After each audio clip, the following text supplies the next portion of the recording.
இயேசுவில் எனக்கு அருமையான அன்பு சகோதரனே, அன்பு சகோதரியே, கடவுள் தாவீதை அரசனாக்கணும்னு நினைச்சப்போ தாவீதுக்கு அவர் கிரீடத்தை கொடுக்கல.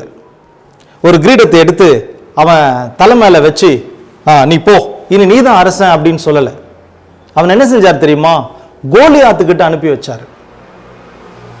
யோசேப்புவை எகிப்தினுடைய ஆளுநனாக்க நினைச்சப்போ அவனை நேரா கொண்டு போய் ஆளுநன் ஆக்கல, அல்லது ஏதாவது ஒரு ஷார்ட்கட்ல ஒரு குறுக்கு வழியில கொண்டு போய் அவனை ஆளுநன் ஆக்கல. மாறாக அவனை அவர் சிறைக்கு அனுப்பி வைத்தார். அதே போல எஸ்தரை கடவுள் அரசியாக்க நினைச்சப்போ அவளுக்கு சொகுசையும் சௌகரியத்தையும் ஆண்டவர் கொடுக்கல. அதுக்கு பதிலா கஷ்டத்தை கொடுத்தார், போராட்டத்தை கொடுத்தார். அதே போல மோசேய அவர் லீடர் ஆக்கணும்னு நினைச்சப்போ, தலைவன் ஆக்கணும்னு நினைச்சப்போ அவருக்கு ஒரு மேடையை போட்டு கையில ஒரு மைக்கு கொடுத்து இந்தா பேசு, இனி நீ தான் தலைவன் அப்படின்னு சொல்லல. அதற்கு பதிலாக அவரை கடவுள் எங்க அனுப்பி வச்சாரு? பாலைவனத்திற்கு அனுப்பி வைத்தார். ஆனா இதுல ஆச்சரியமான விஷயம் என்ன தெரியுமா? நான் சொன்ன இந்த நபர்கள் எல்லாருமே அவர்கள் அடைய வேண்டிய இடத்தை அடைந்தார்கள். தாவீது அரசனானாரு, யோசேப்பு எகிப்தின் ஆளுநரானாரு, எஸ்தர் அரசியானாங்க, மோசே தலைவனானார், லீடர் ஆனாரு. ஏன் தெரியுமா? இவங்க எல்லாருமே கடவுளையும் அவருடைய அந்த டிவைன் ப்ராவிடன்ஸையும் நம்பினாங்க. நாம கூட நம்முடைய வாழ்க்கையில உடைக்கப்படும் போது, கஷ்டங்கள் வரும்போது, போராட்டங்கள் வரும்போது கடவுள் நம்மள கைவிட்டாரு அப்படின்னு நினைக்கிறோம். ஆனா நாம நம்ம வாழ்க்கையில உடைக்கப்படும் போது அவர் நம்மளை உடைக்கல, உருவாக்கி கொண்டிருக்கிறார் என்கிறதை நாம் நினைவிற்கொள்ள வேண்டும். இதற்கு ஒரு சிறந்த உதாரணம் தான் ஜெமிமா ராட்ரிகஸ். எனக்கு அருமையான அன்பு சகோதரனே, அன்பு சகோதரியே, கடந்த சில நாட்களாக நம்ம நாட்டில் மட்டும் கிடையாது, உலகம் முழுசும் உச்சரிக்கப்படுற ஒரு பேரு இந்த ஜெமிமா ராட்ரிகஸ். அதுக்கு ரெண்டு முக்கியமான காரணங்கள் இருக்கு. ஒன்று, இந்த இமாலய வெற்றிக்கு அவங்க கொடுத்த பங்களிப்பு. ரெண்டாவது, இந்த இமாலய வெற்றியை அடைந்த பிறகு அவங்க பேசினது. உங்களுக்கு ஒன்றும் புரியல, வாங்க தெளிவா பேசுவோம். சமீபத்தில் மகளிருக்கான உலக கோப்பை கிரிக்கெட் போட்டி நடந்துச்சு, அது எல்லாருக்கும் தெரியும் இல்லையா? அதுல செமிஃபைனல்ஸ் நடந்துச்சு. அந்த செமிஃபைனல்ஸ்ல இந்தியாவும் ஆஸ்திரேலியாவும் ஆடுனாங்க. இது ஒரு குருஷியலான மேட்சாக பார்க்கப்பட்டது. ஏன்னா இது ஒரு நாக் அவுட் மேட்ச். இதுல எந்த டீம் வின் பண்ணுதோ அந்த டீம் தான் ஃபைனல்ஸ்க்கு போக முடியும், தோத்துட்டா வீட்டுக்கு போயிட வேண்டியதுதான். இதுல முதல்ல பேட்டிங் செஞ்ச ஆஸ்திரேலியா 338 ரன் எடுத்தாங்க. இது ஒரு பயங்கரமான ஸ்கோர். உலக கோப்பையிலேயே ஹையஸ்ட் ரன் அப்படின்னு சொல்றாங்க. அவ்வளோ ஈஸியாலாம் இவ்வளவு ரன் அடிச்சிட முடியாது, எடுக்க முடியாது. அதுவும் ஆஸ்திரேலியா ஒரு சாதாரண டீமே கிடையாது. கிட்டத்தட்ட பைபிள்ல வர அந்த கோலியாத் மாதிரி 7 முறை வேர்ல்ட் கப் வின் பண்ணி சாம்பியனா இருக்காங்க. இப்போ டிஃபெண்டிங் சாம்பியனா அவங்க இருக்காங்க. இந்த வேர்ல்டு கப்லயும் தொடர்ந்து அவங்க ஆடின 15 மேட்ச்லையும் வெற்றி அடைந்திருக்காங்க. இதுவரைக்கும் ஆடின எந்த மேட்ச்லையும் அவங்க தோத்ததே இல்லை. இந்த மேட்சும் அவங்க ஜெயிச்சிருந்தா அவங்களுக்கு இது 16வது தொடர் வெற்றியா இருந்திருக்கும். அதுல வேற இதுவரைக்கும் யாரும் அடிக்காத ஹையஸ்ட் ரன் எடுத்து செம்ம ஃபார்ம்ல இருக்கிறாங்க. இப்போ இதுவரைக்கும் 200 ரன் கூட சேஸ் பண்ணாத நம்ம டீம் இவங்களை ஜெயிக்கணும்னா எவ்வளோ கஷ்டம் யோசிச்சு பாருங்க. இந்த ஸ்ட்ராங்கான டீம் கூடவே விளையாடி ஜெயிச்சு நம்ம மகளிர் அணி ஃபைனல்ஸ் போனாங்கன்னா இது கிட்டத்தட்ட வேர்ல்டு கப்பையே ஜெயிச்ச மாதிரி தான். செமிஃபைனல்ஸ்ல இருந்து ஃபைனல் போய் இப்போ வேர்ல்டு கப்பையும் தூக்கிட்டாங்க. எனக்கு அருமையானவர்களே, இப்போ புரியுதுங்களா அது எவ்வளவு பெரிய வெற்றி அப்படின்னு? இந்த வெற்றி நமக்கு கிடைக்கிறதுக்கு மிக முக்கியமான ஒரு காரணம் யாரு அப்படின்னா இந்த ஜெமிமா ராட்ரிகஸ். ஏன் தெரியுமா? 339 ரன்ல 127 ரன்கள் இவங்க அடிச்சு கடைசி வரைக்கும் அவுட் ஆகாம ஆடினாங்க பார்த்தீங்களா? அதுதான் முக்கியமான ஒரு காரணம். அதனால தான் இப்போ வந்து உலகமே இவங்களை பத்தி பேசிக்கிட்டு இருக்கு. இப்போ ரெண்டாவது காரணம், உலகமே அவங்கள பாராட்டி பேசும்போது நம்ம நாட்டில் இருக்கிற ஒரு சிலர் இப்போ வன்மத்தை கக்க ஆரம்பிச்சிட்டாங்க. அதுக்கு காரணம் என்ன தெரியுமா? போட்டியில சிறந்த ஆட்ட நாயகியா தேர்வு பெற்ற பிறகு எப்படி உங்களால இவ்வளோ பெரிய வெற்றி அடைய முடிஞ்சது அப்படின்னு கேட்டதுக்கு, இயேசுதான் எல்லாத்தையும் செய்தாரு. பைபிள்ல உள்ள ஒரு வசனத்தை நான் நினைச்சுக்கிட்டேன், ஆண்டவர் உங்களுக்காக போரிடுவார், நீங்கள் அமைதியா இருப்பீர்கள். இந்த வசனத்தை நினைச்சுக்கிட்டு நிதானமா விளையாடின எனக்கு வெற்றி கிடைத்தது அப்படின்னு சொன்னாங்க பாருங்க. அதுதான் இன்னும் ஒரு முக்கியமான காரணம். எனக்கு அருமையான அன்பு சகோதரனே, அன்பு சகோதரியே, இவங்க இப்படி சொன்னதுல ஏதாவது தப்பு இருக்கா? இத ஒரு சிலரால ஜீரணித்துக் கொள்ளவே முடியல. இயேசு என்கிற பெயரை கேட்டாலே இவர்களால தாங்கவே முடியாது. உடனே சோசியல் மீடியால இவங்க எப்படி இயேசுன்னு சொல்லலாம், அதுவும் பைபிள் வசனத்தை எப்படி சொல்லலாம், மதம் மாற்ற பார்க்கறாங்களா, மற்ற மதத்தினரை இது புண்படுத்துறது இல்லையா, அப்படி இப்படின்னு ட்ரோல் பண்ணி அப்படி கஷ்டப்படுத்திக்கிட்டு இருக்காங்க. எனக்கு அருமையான அன்பு சகோதரனே, அன்பு சகோதரியே, இவங்கெல்லாம் நினைக்கிற மாதிரி மதம் மாற்றத்திற்காகவோ மற்றவங்களை புண்படுத்துறதுக்காகவோ இதை அவங்க சொல்லலை. இது முழுக்க முழுக்க ஒரு நன்றியினுடைய வெளிப்பாடு. ஏன்னா அவங்க கடந்து வந்த பாதை அப்படிப்பட்ட ஒரு பாதை. ஜெமிமா வந்து ஒரு டேலண்டான ஒரு நபர். அவங்க நல்லா பாடுவாங்க, ஆடுவாங்க, கிட்டார் வாசிப்பாங்க, கிரிக்கெட் எப்படி ஆடுறாங்களோ அதுக்கு ஈக்குவலாக அவங்க வந்து ஹாக்கியும் ஆடுவாங்க. சோஷியல் மீடியாவில் ரொம்ப பிரபலமானவங்க. அவங்க பல மில்லியன் ஃபாலோவர்ஸ் வந்து அவங்க வச்சிருக்கிறாங்க. ரொம்ப கலகலன்னு இருக்கக்கூடிய ஒரு பொண்ணு. சின்ன வயசுல இருந்தே கிரிக்கெட் ஆடுறாங்க. ஏறக்குறைய 4 வயசுல இருந்து பயிற்சி எடுக்கிறதா சொல்லப்படுது. அந்த அண்டர் 19 போட்டிகளில் மும்பை அணியினுடைய கேப்டனா செயல்பட்டு இருக்கிறாங்க. ஏகப்பட்ட செஞ்சுரிஸும் அடிச்சிருக்கிறாங்க.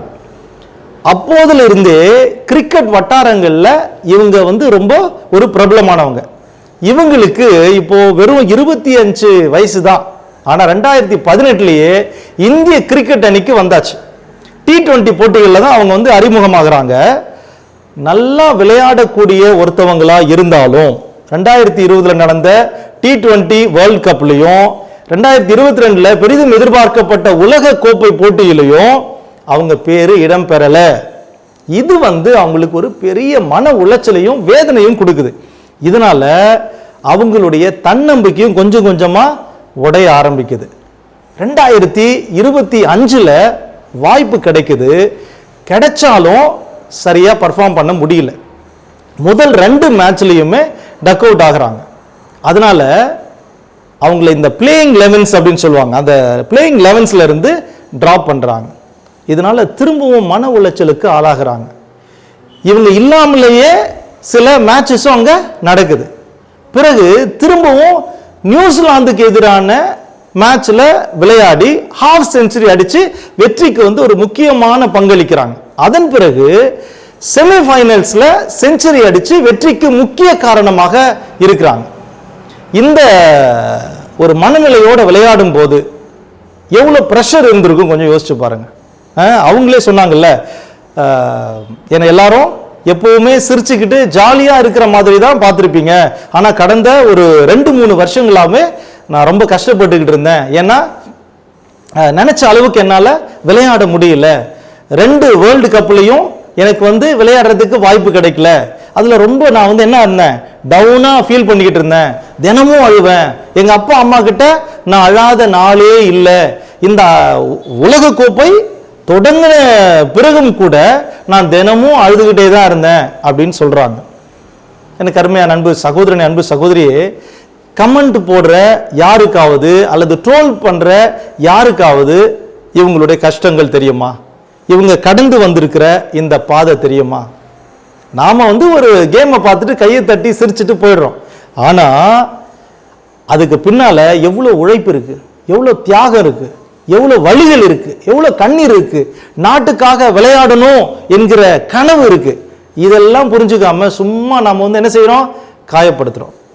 அவங்க கிறிஸ்தவங்க என்கிற ஒரே ஒரு காரணத்துக்காக அவர்களுடைய வளர்ச்சியை தடுக்க பார்த்தா இது நியாயமா? அப்படி ஒருவேளை இந்த சூழ்ச்சியில அவங்க விழுந்திருந்தா இன்னைக்கு நம்ம நாட்டுக்கு ஒரு நல்ல பிளேயர் கிடைச்சிருப்பாங்களா, அல்லது நமக்கு ஒரு வேர்ல்ட் கப் தான் கிடைச்சிருக்குமா? கொஞ்சம் யோசிச்சு பாருங்களேன். அதாவது இந்த நாட்டில் பிறந்த நம்ம எல்லாருமே இந்தியர்கள் என்கிற உணர்வோடு தான் வாழ்ந்துகிட்டு இருக்கிறோம். ஆனா ஒரு சில சுயநலவாதிகள் நீங்கெல்லாம் இந்தியர்கள் கிடையாது, நீங்க இந்துக்கள், நீங்க முஸ்லிம்கள், நீங்க கிறிஸ்தவர்கள் என்று சொல்லி நம்மள பிரிச்சு வைக்கிறாங்க. இவ்வளோ கஷ்டங்களுக்கு நடுவுலையும் அவங்களால நிக்க முடிஞ்சிருக்கு, வெற்றி பெற முடிஞ்சிருக்கு. அப்படின்னா அதற்கு காரணம் அவங்க கூட துணையாக இருந்த ஆண்டவர் இயேசு தான். இதை அவங்க உணர்ந்ததுனால தான் அவங்க எதை பத்தியும் கவலைப்படாம தைரியமாகவும் பகிரங்கமாகவும் இயேசுதான் என்னுடைய வெற்றிக்கு காரணம் அப்படின்னு சொன்னாங்க. இந்த உண்மையை அவங்களால எப்படி சொல்லாம இருக்க முடியும்? கொஞ்சம் யோசிச்சு பாருங்க. எவ்வளவு கஷ்டம், எவ்வளவு போராட்டம், எவ்வளவு மன உளைச்சல். இதுக்கு நடுவில் பயணிக்கிற ஒரு பொண்ணுக்கு கடவுள் கூடவே இருக்கிறாரு. அந்த இயேசு ஆண்டவர் அவளோட பயணிக்கிறாரு, துணையா இருக்கிறாரு. கடைசியில் அவங்க வெற்றி அடைகிறாங்க, அவங்களுக்கு வெற்றியும் கிடைக்குது. அப்போ தான் கூட இருந்த, தனக்கு துணையா இருந்த கடவுளை பத்தி அவளால் எப்படி பேசாம இருக்க முடியும்? எனக்கு அருமையான அன்பு சகோதரனே, அன்பு சகோதரியே, அதனாலதான் அவ சொல்றா. ஜெமிக்கிட்ட இருந்து நிறைய பாடங்களை நாம கத்துக்கிடலாம். ஜெமியோட இடத்துல வேற யாராவது இருந்திருந்தா தன்னை பத்தி பெருமையா பேசியிருப்பாங்க, தன்னுடைய திறமைகளை பத்தி பேசியிருப்பாங்க, இவங்களால அவங்களால அப்படி இப்படின்னு அப்படி பெருமடிச்சிருப்பாங்க. ஆனா கொஞ்சம் கூட பெருமையே இல்லாம தன்னுடைய வீக்னஸை சொல்றாங்க. சொல்லும் போது பயங்கரமா அழறாங்க. ஆனா அழும்போது அவங்க ஒன்று சொன்னாங்க, என்ன தெரியுமா? என்ன மாதிரி இந்த வீடியோவை பார்த்துக்கிட்டு இருக்கிற நீங்க கூட இப்படி கஷ்டப்பட்டு அழுதுகிட்டு இருக்கலாம், கவலைப்படாதீங்க. எவ்வளோ கஷ்டம் வந்தாலும் தொடர்ந்து களத்தில் இருக்கணும், களத்தில் இருந்து தொடர்ந்து முயற்சி செய்யணும். அப்படி முயற்சி செஞ்சா ஒரு நாள் இல்லைனா ஒரு நாள் நீங்க நினைக்கிற இடத்திற்கு அது உங்களை கொண்டு போய் சேர்க்கும் அப்படின்னு சொன்னாங்க. எனக்கு அருமையானவர்களே, நாம கூட இப்படி போராடுறோம். ஆனா ஒரு கட்டத்தில் முடியல அப்படின்னு சொல்லி முயற்சியை கைவிட்டுறோம். மனம் தளராம தொடர்ந்து பயணிச்சா கண்டிப்பா நமக்கு வெற்றி தான். இதுக்கு இந்த ஜெமிமா ஒரு சிறந்த உதாரணம். கடவுள் ஜெமிமாவை உடைக்கல, உருவாக்குனாரு அப்படிங்கிறது இப்போ உங்களுக்கு புரியும் நான் நினைக்கிறேன். அதனால தான் தாவீதை போல, மோசேயை போல, எஸ்ஸரை போல இன்னைக்கு அவங்க ஜொலிக்கிறாங்க. நீங்களும் இப்படி போராட்டத்தில் இருக்கும் போது, கஷ்டத்தில் இருக்கும் போது கடவுள் உங்களை கைவிட்டுட்டாரு அப்படின்னு நினைக்காதீங்க. அவர் உங்களை கைவிடுறதே இல்லை, அவர் உங்களை உருவாக்கி கொண்டிருக்கிறார் என்கிறதை நீங்கள் ஒருபோது மறந்து விடக்கூடாது. கடவுள் என் கூட தான் இருக்கிறாரு. இந்த போராட்டங்களுக்கு நடுவுல, இந்த வேதனைகளுக்கு நடுவுல கடவுள் எனக்கு துணையா இருக்கிறாரு. அவர் என்னை என்னுடைய வெற்றியை நோக்கி நடத்தி கொண்டிருக்கிறார் என்கிற கான்ஃபிடன்ஸ், நம்பிக்கை நமக்கு நிச்சயமா இருக்கணும். அப்படி இருந்துச்சுன்னா, இந்த கான்ஃபிடன்ஸோடு, இந்த நம்பிக்கையோடு நாம பயணிச்சா நிச்சயமா உங்களுக்கு வெற்றி தான். இப்பொழுது நாம் ஜெபிப்போம். எங்கள் அன்பின் பரலோக பிதாவே, இதோ நம்பிக்கையூட்டும் இந்த செய்திக்காக நாங்கள் உமக்கு கோடான கோடி நன்றி செலுத்துகிறோம் ராஜா. வீழ்த்த முடியாத கோலியாத்தை சாதாரண ஆடு மேய்க்கும் சிறுவனான தாவீது வீழ்த்தினதை போல ஆண்டவரே, வீழ்த்த முடியாத அணியை ஜெமிமாவை கொண்டு வீழ்த்தி வெற்றியை கொடுத்தீரே. கோலியாத்துக்கு ஒப்பான வீழ்த்த முடியாத நோய்களாலும் பிரச்சனைகளாலும் கடன் தொல்லைகளினாலும் போராட்டங்களை ஒவ்வொரு நாளும் அனுபவித்துக் கொண்டிருக்கிற, அந்த போராட்டங்களின் நிமித்தம் அவதியுற்று கொண்டிருக்கிற ஒவ்வொரு பிள்ளைகளும் கூட உம்முடைய திருப்பாதத்தில் நாங்கள் வைக்கிறோம் சுவாமி. ஜெமிமா போராட்டங்களில் நிலைத்திருந்து வெற்றி வாகை சூடி உம்மை மகிமைப்படுத்தினது போல நாங்களும் கூட எங்கள் போராட்டங்களில் நிலைத்திருந்து வெற்றி வாகை சூடி உமக்கு மகிமை சேர்க்க எங்களை நீர் ஆசீர்வதிப்பீராக. ஒப்பு கொடுத்து ஜெபிக்கிறோம் ஜீவனுள்ள நல்ல தகப்பனே, ஆமேன்.